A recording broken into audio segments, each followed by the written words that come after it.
एक स्वर्ग की देवी, एक अप्सरा पद्मलोचना, उन्होंने देखा प्यारे श्याम सुंदर के कौन से अवतार को? उन्होंने देखा भगवान उपेंद्र को, भगवान वामन देव का अवतार। तो उपेंद्र भगवान को देखा, बड़ा उनका मन ठाकुर जी पे चला। पर देवराज इंद्र ने कहा यहां तो सब देवताओं की और सब देवता तुम्हारे सेव्य हैं, यहां एक से प्रीति ये नहीं। पद्मलोचना ने हृदय ठाकुर जी को सौंप दिया था। देवर्षि नारद जी ने कहा देखो ये इंद्र के भाई हैं, जल्दी से हाथ में नहीं आएंगे। तुम्हें एक ठाकुर बताता हूं, आने में अभी कुछ युग लगेंगे, द्वापर युग में आएंगे और द्वापर युग के समापन का जो समय हो रहा होगा, कलयुग का प्रारंभ उसके पश्चात होगा। उस समय में जब ठाकुर जी आएंगे श्री कृष्ण, तुम ब्रजभूमि में प्रतीक्षा करो। तो ये पद्मलोचना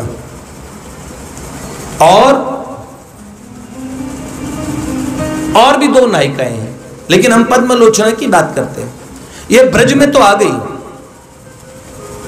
लेकिन इनके मन में क्या था? जब ठाकुर जी का अवतार हो गया, युगों से प्रतीक्षा करती थी पर्णकुटी बना के। इनकी एक सहेली अप्सरा इन्हें बताती थी अब अवतार हो गया, नंदालय में ये लीला हो रही है, वो लीला हो रही है। पर इन्हें अपने सौंदर्य का इतना मान था कि मैं अपने सौंदर्य से, अपने प्रेम से रिझाई लूंगी। और जब ये ब्रज वनिताओं की चर्चा सुनती तो इनके मन में दाह हो गया। किनसे? ब्रजांगनाओं से, ब्रज गोपियों से। अब इतने समय की प्रतीक्षा खराब होने लगी। और हुआ क्या? जब इन्होंने सुना बरसाने की राजकुमारी वृषभानु नंदिनी, उनसे लालजू की सगाई हो गई, बस ये बात सुनी मन में राधा रानी से ही दाह हो गया। ऐसे ही एक दैत्यांगना जंभा, वो भी युगों से प्रतीक्षा करती थी और वो भी ब्रज में आ गई थी। पर दोनों में एक बात कॉमन थी, एक बात अलग। जहां देवी होके पद्मलोचना गोपियों से चिढ़ने लगी, वहीं जंभा ने गलती से राधा रानी को देख लिया। इतनी सुंदर किशोरी, इतनी भोरी भारी, इतनी प्यारी, ऐसी प्यारी लाली को देख के उसने उसे कहने लगी जंभा, उसने नाम रख दिया ये प्रेम की देवी, इस वन की देवी, ये ब्रज के सभी वनों की देवी, वो सुंदर, वो प्रेम की देवी राधा। कृपामयी किशोरी उसके मन की बात को पहचान चुकी थी। और जिस दिन राधा रानी ने भर के आलिंगन किया कि ये माया से गोपियों का रूप बना के घुस जाती है उनके बीच में, लेकिन ऐसा कोई माया वाला आ सकता है क्या? किशोरी जी के उस पावनतम दिव्य धाम ने उसे अनुमति इसलिए दी थी क्योंकि वो कितने समय से, युगों से प्रतीक्षा में, प्यारे ठाकुर की प्रतीक्षा में थी। इसलिए करुणामयी वृंदा देवी ने भी गोपियों के उस समूह में एक अनुमति दे दी। सब गोपियों को लगता है कि हमारे बीच की गोपी है, पर करुणामयी किशोरी और बाकी सर्वसमर्था उनकी निज सखियों को ये ज्ञात ही था कि ये दैत्यांगना है, दैत्या है। तो फिर क्या हुआ? उस दैत्यांगना ने श्री जी से प्रेम की पद्धति को अपनाया और ठाकुर जी ने उन्हें अपने निज परिकरियों में, सहचरियों में स्थान दिया। उन्हें ब्रजभाव की प्राप्ति होगी। लेकिन देखो देवी को नहीं हुई।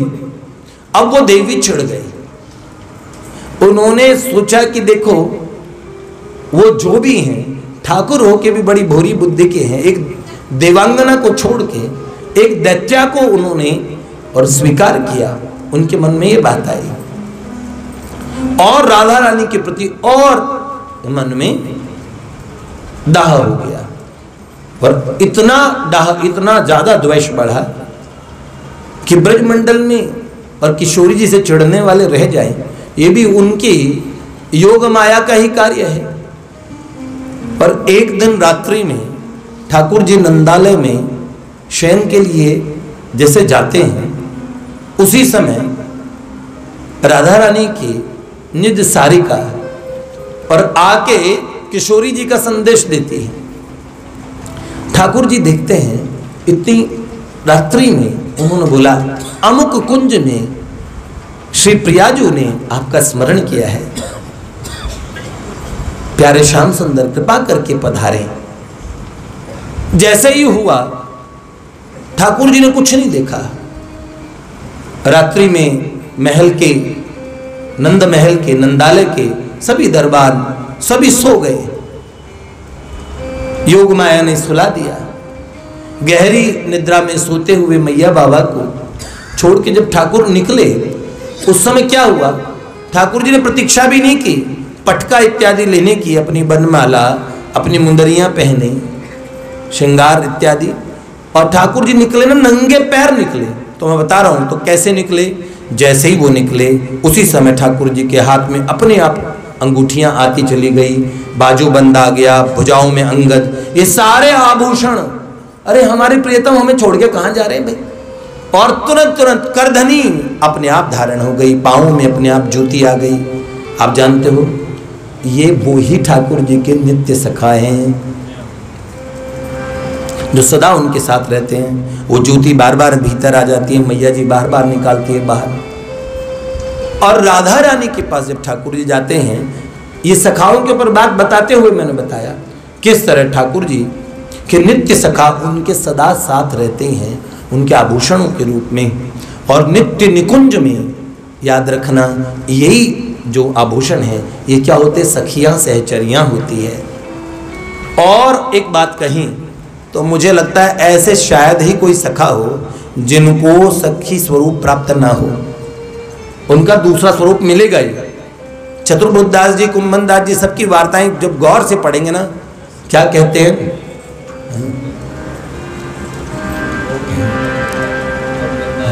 कुंज भवन क्रीड़ा करो सुख निधि मदन गोपाल, हम वृंदावन मालती तुम भोगी भंवर भुआर।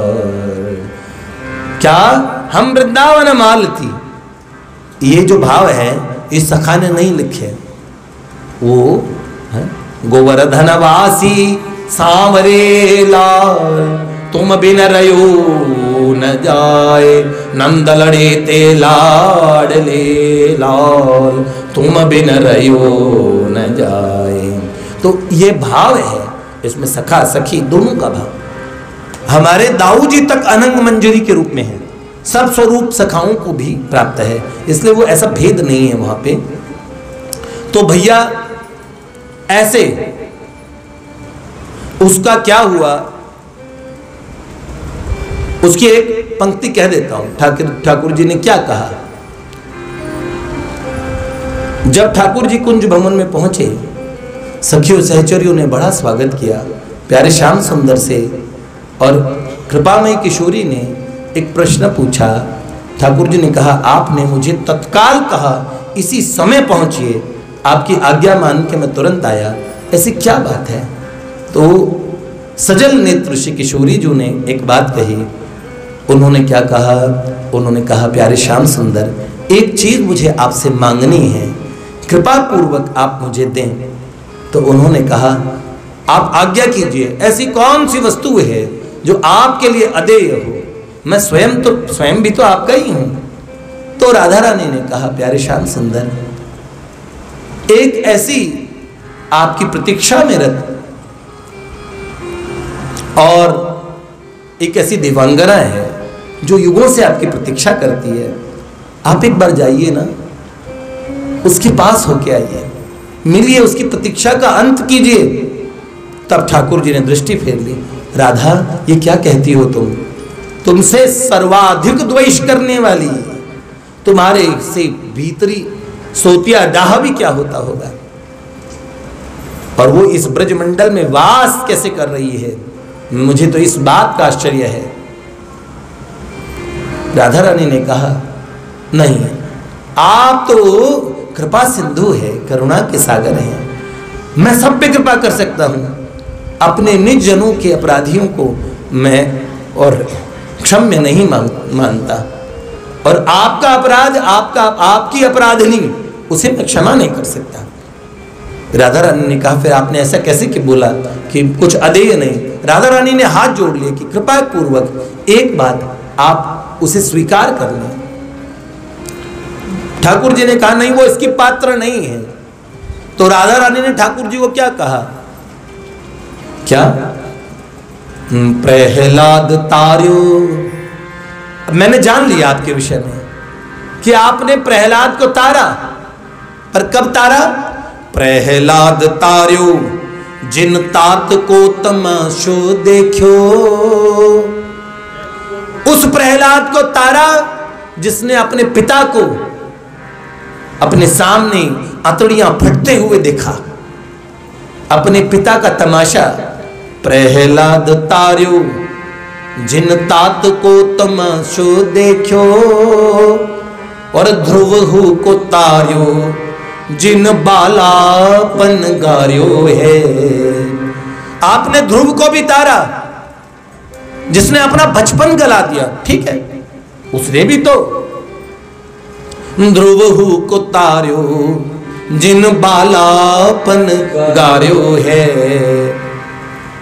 आप जानेंगे मोरध्वज जी की लीला ब्रज लीला के बाद की लीला है, लेकिन हम आपको कहें कितनी सृष्टियां बीत चुकी है, उससे पूर्व में कितनी बार हरिश्चंद्र जी, मोरध्वज जी की लीला हो चुकी है।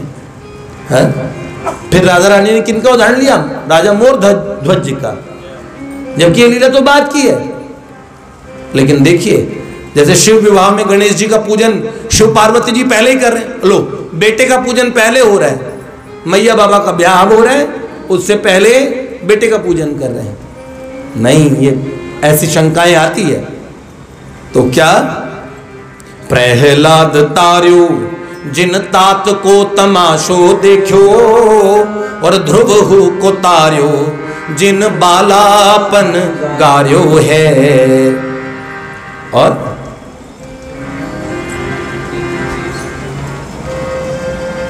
मोर ध्वज तारो सुत शीश पे चलायो आर्यो, हरिचंद तार्यो जिन सत्य हूं न तार्यो है।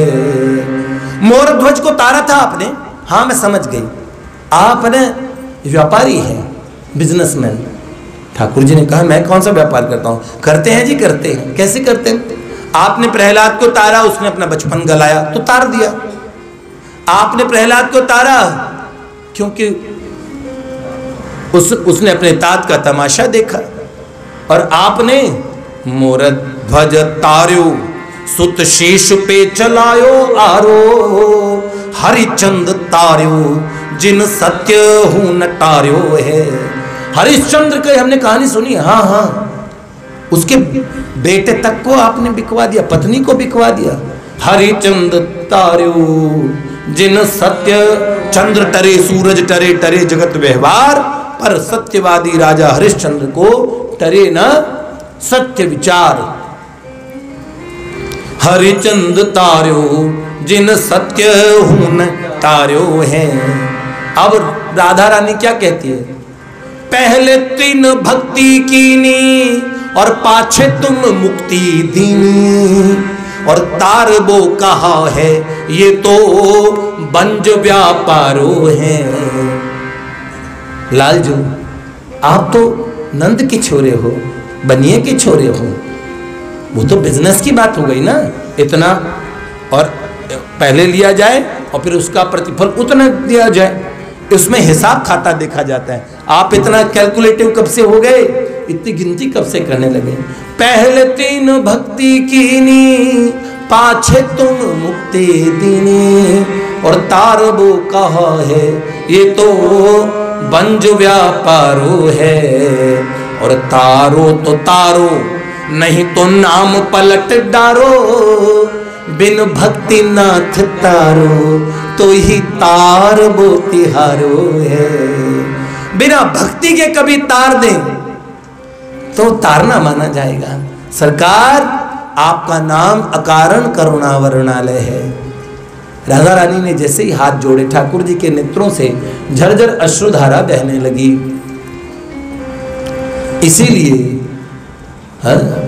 रसिक क्या कहते हैं, वो तो कहते किशोरी सुंदरी श्यामा तू ही सरकार मेरी है, किशोरी सुंदरी श्यामा तू ही सरकार मेरी है, किशोरी सुंदरी श्यामा तू ही सरकार मेरी है, किशोरी सुंदरी श्यामा तू ही सरकार मेरी है, और से नहीं है, और से मतलब आस तेरी है, नहीं है, और से मतलब फकत एक आस तेरी है, किशोरी सुंदरी श्यामा मुझे बेहाने घेरी है, किशोरी सुंदरी श्यामा मुझे बिरहा ने घेरी है, दरस की जो कृपा की है, दरस दी जे कृपा की जो को देरी है, दरस दी जो कृपा की जो करी का एक देरी है, किशोरी सुंदरी श्यामा सरकार मेरी है, किशोरी सुंदरी श्यामा तू ही सरकार मेरी है, टहल बख्शो महल निज की विनय कर जोड़ मेरी है, टहल बख्शो महल निज की विनय कर जोड़ मेरी है, सरस यह माधुरी दासी, सरस यह माधुरी दासी, तेरे चरणों की चेरी है, सरस यह माधुरी दासी, तेरे चरणों की चेरी है, किशोरी सुंदरी श्यामा तू ही सरकार मेरी है, किशोरी सुंदरी श्यामा। जय जय श्री राधे लाडली लाल की जय।